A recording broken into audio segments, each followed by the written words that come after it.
sem Jana Pristovšek in spet smo skupaj. Danes bom prebrala 3 odlomke iz knjige Ko ljubezen boli ali toksična oseba in jaz. Mislim, da je najboljše, da kar začnem. Dramatiziranje. Toksična oseba hoče biti v centru pozornosti. Tu je možno več scenarijev. V centru pozornosti je s svojimi nasilnimi zahtevami ali svojo nebogljenostjo ali boleznijo ali kot rešiteljica dotične osebe ali sveta. Res, ampak res sem za vse sama. Nikogar nič ne briga, samo imeli bi in jemali. Jaz delam, urejam vrt, skrbim za zaloge, zračim stanovanje, čistim in nikoli ni konca. In zdaj naj pa še razumem, da greš na tekmo. Jaz ne morem s tabo, ker imam toliko dela. Ostani doma in mi raje pomagaj. Solato pobiraš kot kura, malo tu, malo tam.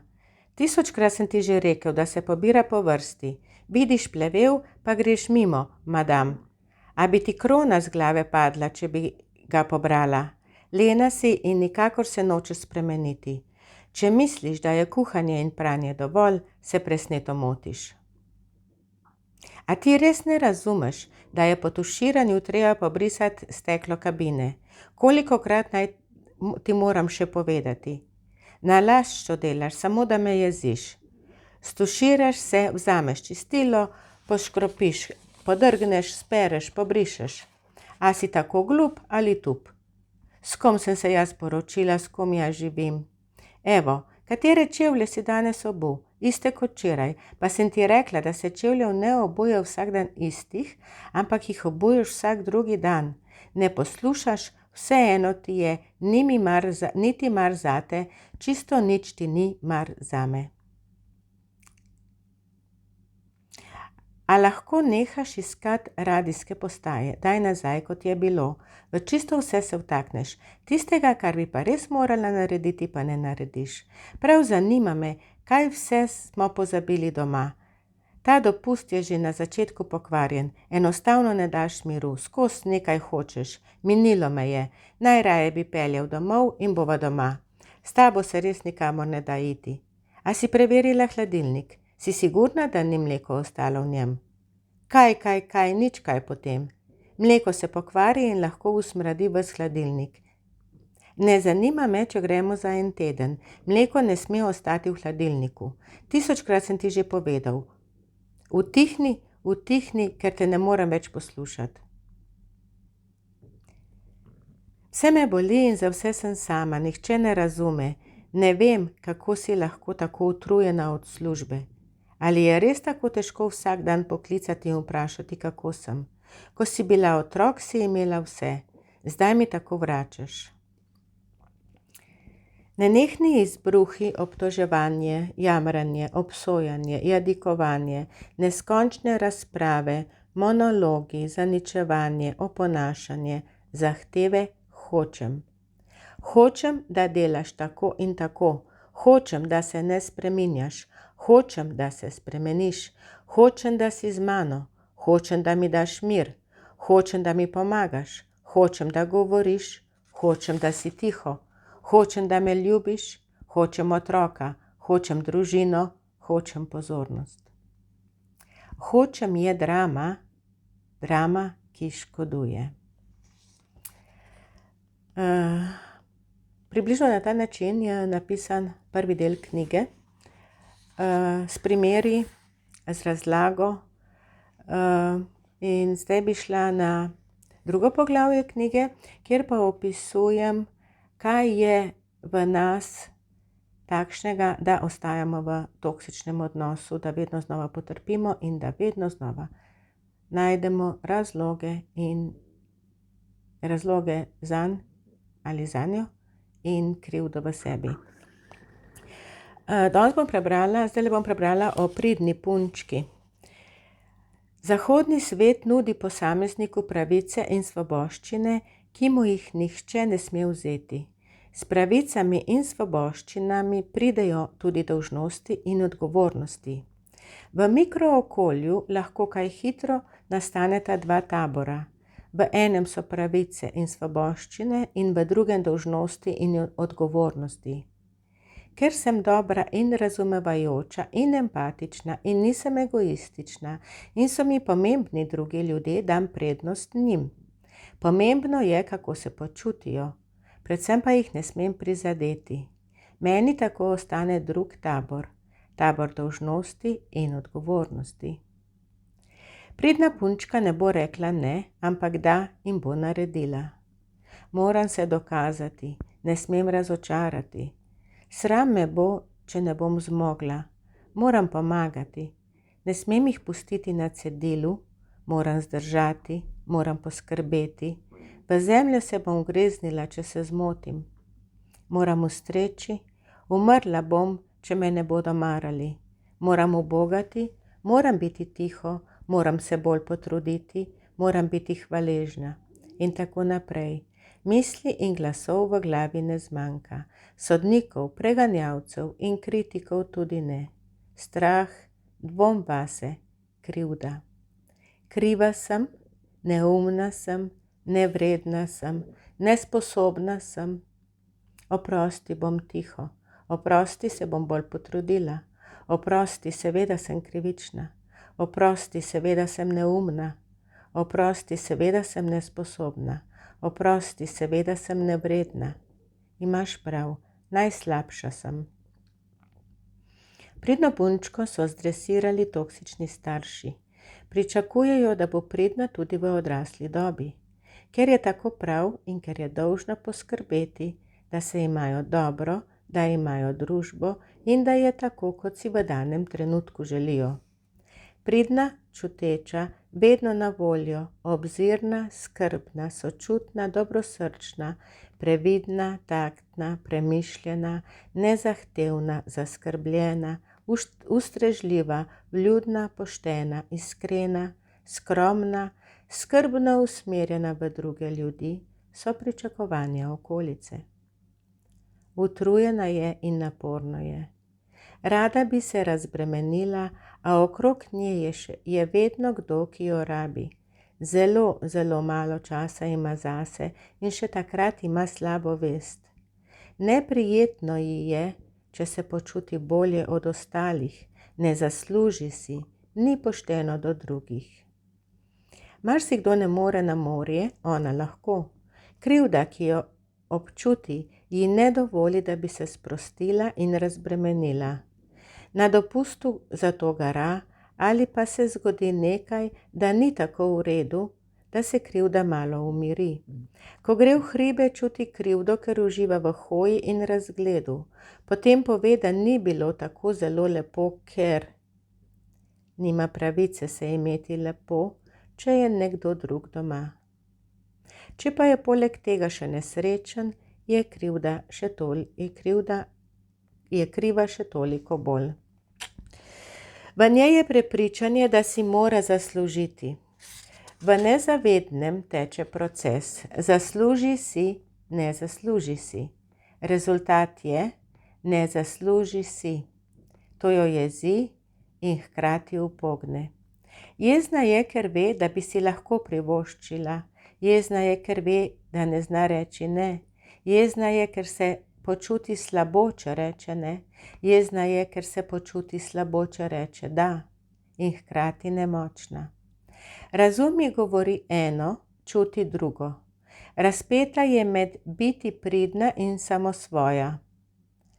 Potem sreča toksično osebo, sreča nekoga, ki si brez slabe vesti privošči, ki reče odločno ne, ki se ne ozira na druge, ki je sproščen, zadovoljen, uspešen, brezskrben, zabaven, ki točno ve, kaj hoče, ki vzame, kar mu paše, ne cinca, ne okleva, vzame in ki se zanima zanjo. Krščen Matiček 300 kosmatih medvedov, to ne more biti res, jaz ga zanimam, jaz, tega popolnega, pozornega, močnega moškega zanimam jaz. Nemogoče, ne verjamem. Previdno ga spušča k sebi, počasi mu zaupa. Rabi nekoga, ki bo vzel del bremena, nekoga, ki mu bo mar zanjo. Rabi močnega, nekoga, ob katerim ne bo kriva, nekoga, ki ve, kaj hoče, in nekoga, ki jo bo imel ves čas tako božansko rad, s katerim bo tako božansko povezana, kot je z njim. To je on, pravi, edini, za večno. Postaneta par.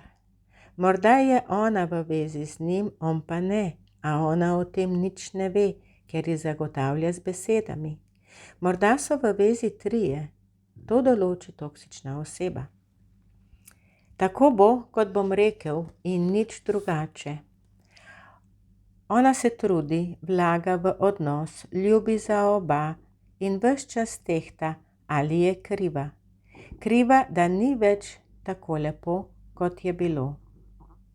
Kaj naj naredim? In naredi in se trudi. On je siten, nesramen, jo ponižuje, žali. Ne ve, kdaj bo počilo, ne ve, zakaj bo počilo, ampak imata se rada. Tako se imata rada, samo on je trenutno obremenjen in nima toliko časa zanjo. Želi njegov čas in njegovo ljubezen. Ni mi dobro, ni mi všeč, da si takšen do mene. Takrat spozna pravega njega. Pove ji, da bi že zdavnaj šel, če ne bi bil tako dober, če je ne bi tako ljubil, ker je naporna, kot je nemogoča in nadležna, druge niso tako sitne. Pove ji marsikaj, potem utihne. Hodi mimo nje, ne pogleda je, ne odgovarja ji. Ona premleva, podoživlja njegove besede. Bolijo, ranjena je in kriva je. Kriva je, ker je nekaj rekla. Kriva je, ker ne vidi tako, kot vidi on. Kriva je, ker je nepopolna. Kriva je, ker se on tako prilagaja njej. Njej pa ni nikoli dovolj. Kriva je, ker z njo ne govori. Kriva je, ker uničuje odnos. In strah, grozno jo je strah, da jo bo zapustil. Postane bolj tiha, bolj previdna, bolj ustrežljiva. Če ima srečo, bo našel novo ljubezen in drugi zagrenil življenje. A ona bo to občutila, da je nevredna in zavržena. Dolgo se ne bo pobrala. Če zbere moči in ga zapusti, ji lahko še leta in leta ne bo dal miru. On je tisti, ki zapušča in ne obratno. Ona spada k njemu, je njegova lastnina. Od njene čustvene moči je odvisno, ali bo vztrajala ali se vrnila. Če se vrne, je dvojno kriva. Je še slabše kot pred odhodom. Nimaš kaj misliti in kaj želeti, moja si in pika. Primer je lahko tudi obraten. Toksična žena, ki gnjavi najprej njega in potem celo družino. Dialog sam po sebi niti ni pomemben, čustvene poškodbe pa. Odrasla oseba ima možnosti, da vzorec prekine, otrok pa ne. Zato je v prvi vrsti treba zaščititi otroka. Stavki, boš že videl, ko me ne bo, v grob me boš spravil, nehvaležen si, so toksični stavki in okolica bi to morala prekiniti. Pa ne, večinoma ne, pa tako imamo radi otroke. Tale odlomek je bil malo daljši. Upam, da ste not prepoznali, kako krivdo in odgovornost jemljemo nase in da nam v bistvu tega ne more nihče odvzeti, dokler se sami ne odločimo, da bomo naredili kaj v tej smeri in malo bolj proti sredini, proti stabilnosti postavili svoj notranji svet, svoj zemljevid življenja. Zdaj bom pa prebrala še tretji del, odlomek iz tretjega dela. Hotenja, opisala sem vsako hotenje posebej in opisala sem razliko v teh hotenjih pri moškem in pri ženski. In zdaj bom prebrala o čustveni občutljivosti in toksičnosti pri ženski.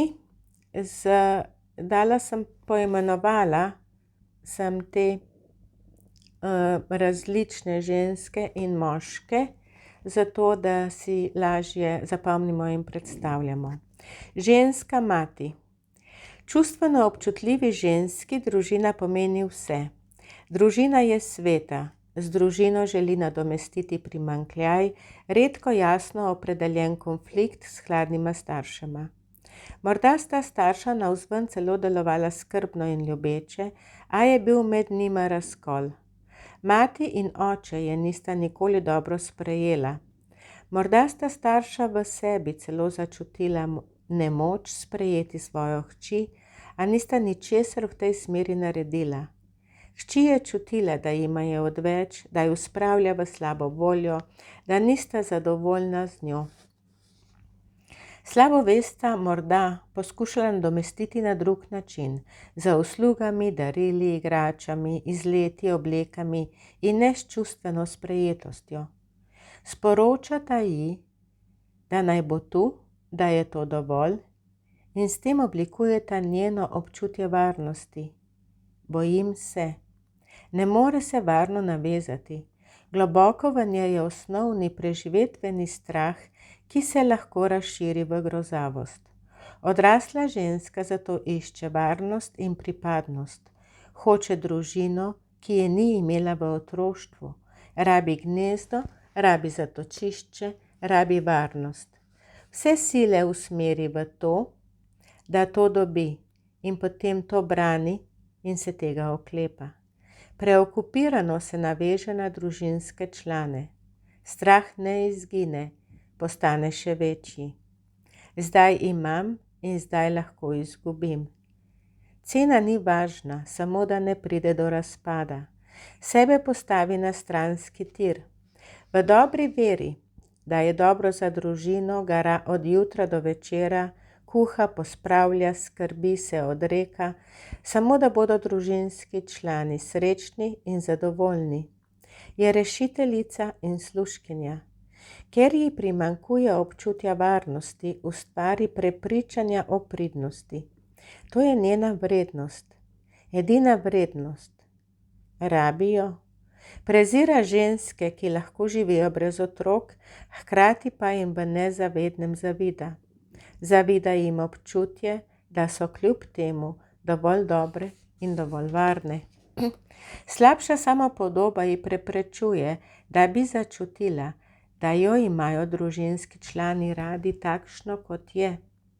Nikakor ne more začutiti, da jo imajo radi, ker je to, kar je, in ne zato, ker kar naprej dela in skrbi. Je prijetna poslušalka, razumevajoča, nenaporna, zanesljiva, zabavna, simpatična, dobrodušna, lahkotna, ko je v sebi pomirjena. A to je redko. V nezavednem ves čas tli strah, nejasna skrb, grožnja, da mora družina ostati skupaj. Ves čas jo je groza, ali bo naredila dovolj, da prepreči razpad družine. Te sile jo silijo, da se še bolj trudi. Njeno prepričanje je, da le z delom, uslugami in reševanjem lahko ohranja povezanost, zato se v takšnih trenutkih stiske še bolj žene in ima še manj časa za osebni stik s partnerjem in otroki. Usmerjena je na skupnost in ne nase ali nanj, zato je velika verjetnost, da bo med njima prišlo do odtujitve. Trdi, da ji otroci pomenijo vse na svetu. Videti je tako, da živi in diha za njih. V resnici so sile groze v njej prevelike, da bi jih lahko obvladala drugače kot s tem, da nadzoruje in da je uslužna otroku. Vse bliže je temu, kar nezavedno želi preprečiti, kar dela, pomirja njo samo in največkrat ni dobro za otroka. V dobri veri dela napačne stvari. Njen neobvladan osnovni strah v nezavednem sovpada s pomanjkanjem občutja varnosti. Res je, da je treba poskrbeti za hišo in vrt, kuhati in se dogovarjati, ampak med dovoljšnim in pretiranim je lahko velik razpon, ki ga določijo v uvodu naštete značilnosti, lastnosti in še vse ostalo, kar oblikuje osebnost. Čustev in občutij ne obvlada, deluje po notranjih vzgibih, procesih v nezavednem, ki pa niso optimalni zaradi preveč strahu in varljivih prepričanj. Slej ko prej trči ob svoj jaz, ko se vpraša, kdo sem jaz. Išče odgovor, lahko spozna, kaj je v njej, kar jo tako pretirano žene, kaj je v njej, da čuti tako drugače od dejanskega stanja. Ima streho nad glavo, urejeno finančno stanje, vsi so zdravi, radi se imajo, a ona je še vedno nemirna. Skrbijo in zato nima časa iskati odgovorov na vprašanja. V stiski je, v stresu. Preden zaspi, premleva dnevne dogodke in preverja, da ni česa izpustila. Skrbi na zalogo, kako bo z otroki, šolo, službo in skrbi ne zmanjka. V resnici pa pred problemi beži, ker jih ne zna reševati. Noče vedeti, videti, o njih govoriti. Ne more, ne zmore. Otroku ne upa reči ne, ne upa ga vključiti v vsakdanja opravila, ne upa reči, to lahko narediš ti, ne prenese upora otroka, boji se, da je otrok ne bo imel več rad, da jo bo odrinil, boji se, da bo hud in tega ne prenese. Hoče družino, hoče varnost, hoče pripadnost in upor otroka jo pahne v preveliko stisko. Otroško občutje nesprejetosti jo ovira, da bi se lahko sprostila. Hoče biti izbrana. Otrok naj pride k njej in ji vedno znova zagotovi, kako enkratna mama je. Naj ji pove in pokaže, da jo ima rad. Če se upira, je nima rad, beži v upanje, napačno predstavo in napačna prepričanja, drvi proti prepadu. Če čuti, da ni vse tako, kot bi moralo biti, še poveča nadzor. Tu se začne toksičnost. Gre krepko čez mejo prijetnosti in ustvarjanja povezave s partnerjem in otroki. Sili vanje in vse se vrti le še okrog nje same. Postaja obupana in zato še bolj nadzira. Zahteva obljube. Obljuba jo za trenutek pomiri, a ker je največkrat izsiljena, obljubo prelomijo. Zato še bolj nadzira in družinski člani se še bolj odmikajo od nje. Prenaporno je in ne morejo dihati, nimajo osebnega prostora, ujeti so in hočejo, morajo pobegniti. Partner beži v službo, šport, k prijateljem, otroci v svojo sobo in pogovor zmanjšajo na minimum.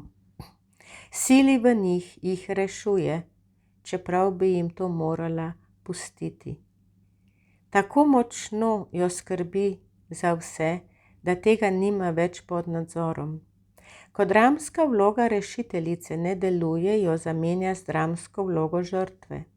To je manipulacija, kjer z otrokom zamenjata vlogi. Njen otrok čustveno postane njen starš in ona čustveno postane njegov otrok. Ta otrok je še vse, kar ji je ostalo. Njeno edino upanje, veselje, sreča, ponos. Otrok je v stiski, čuti dolžnost, sebe postavi na stranski tir, začne se odpovedovati sebi za to, da bo osrečil mamo. Drug otrok se bo temu uprl in postal nesramen. Tako imamo lahko v družini otroka, ki pred mamo beži, jo odriva, z njo celo grobo govori, in otroka, ki za mamo naredi vse, skrbi in veže svojo vrednost na mamino razpoloženje. Ceno plačujeta oba. Mama je prepričana v veliko ljubezen, ki jima jo nudi, a v resnici sta le žrtvi njenih notranjih, nezavednih stisk, ki so že tako toksične, saj se v otroku ustvarjajo napačne povezave vrednosti, navezanosti, prepričanj, odgovornosti. Leta skrbi, garanja, odrekanja, igranja vlog zahtevajo davek. Utrujena je. Za utrujenostjo pride obupanost. Tolerančni prag se zniža, svet okoli nje postaja vse bolj teman. Ve, da se že celo življenje odreka, da veliko naredi, da je praktično vse na njej in zato pričakuje, da bodo družinski člani to cenili in ji vrnili s pripadnostjo. Imeli se bodo radi. Bodo velika, srečna družina z veliko ljubezni. Ker tega ne dobi v pričakovani meri, se lahko odmakne. Za kratek čas zaniha v drugo skrajnost. Dovolj imam, boste že videli, kako je brez mene. Privošči si kratek odklop, napolni baterije in se vrne z novo močjo, da zmore vse delo in nadzor. Največja kriza pride, ko otroci zapuščajo njeno gnezdo. V njej divjajo viharji, trgajo in ne more se več nadzirati. Ne spusti, nadzira še naprej, svetuje, ukazuje, zahteva. Ona najbolje ve in za vsako odločitev je potrebna njena privolitev. Če, ko nima nadzora, postane zajedljiva, netolerantna, toga, užaljena, pasivno-agresivna. Vlogo reševalke in žrtve lahko zamenja preganjalka. Očita jim brezbrižnost, zahteva pozornost, noče biti na stranskem tiru. Hoče biti vključena, hoče pripadati. V njej je praznina, odrasli otroci okrepijo svoj odnos do nje. Tisti otrok, ki se je že v otroštvu od nje odmikal, se umakne še bolj. Tisti, ki je zanjo skrbel, skrbi še bolj. Njo postavi pred svojo družino. Ona je prva, ker je v njej močno občutje dolžnosti in krivde. Dokler mama ni zadovoljna, ne more biti zadovoljen on. Dokler mama ni srečna, ne more biti srečen on. Če mama ne more na počitnice, je krivično, da na počitnice odide sam. Je naporna žena, nadležna mama, zoprna tašča. Notranje nepredelane, neznane vsebine jo naredijo toksično. Lahko se zgodi to, česar se je najbolj bala. Zapuščena, ločena, sama in nikamor ne spada in nikomur ne pripada. Njena močna stran je, da se je sposobna boriti. Če se uspe v nekem obdobju zazreti vase, ji upanje omogoča, da lahko zbere moči, se sooči s seboj, predela škodljive vzorce v sebi, spusti nadzor in začuti mir in zaupanje. Oddaljuje se od drame in se približuje umirjenosti. Zaradi osredotočenosti nase ji uspeva obvladovati notranje viharje in strahove. Okrepi občutje varnosti in zaupanje vase. Družinski člani zadihajo. Na ta način se lahko varno navežejo. Končno lahko pridejo na dan vse njene dobre in prijetne lastnosti, zaradi katerih je sprejeta in začuti, da jo imajo resnično radi. Tole je bilo vse skupaj malo dolgo. Dobili ste pa vpogled, na kakšen način je napisana knjiga. Če vas knjiga zanima, jo lahko naročite na moji spletni strani ali jo kupite v katerikoli knjigarni. Jaz mislim, da je to knjiga, ki bi jo moral prebrati vsak, zato da bi boljše razumel sebe in okolico. Ampak odločitev je na vsakem posamezniku. Vesela bom, če boste delili ta video. Vesela bom vaše povratne informacije o knjigi. Lahko mi napišete kakšno vprašanje. Z veseljem vam bom odgovorila. Naročite se na moj YouTube kanal in pridite pogledat v Facebook skupino Od toksičnega v čarobni odnos. Kmalu se spet vidimo, slišimo, imejte se radi. Čau, čau.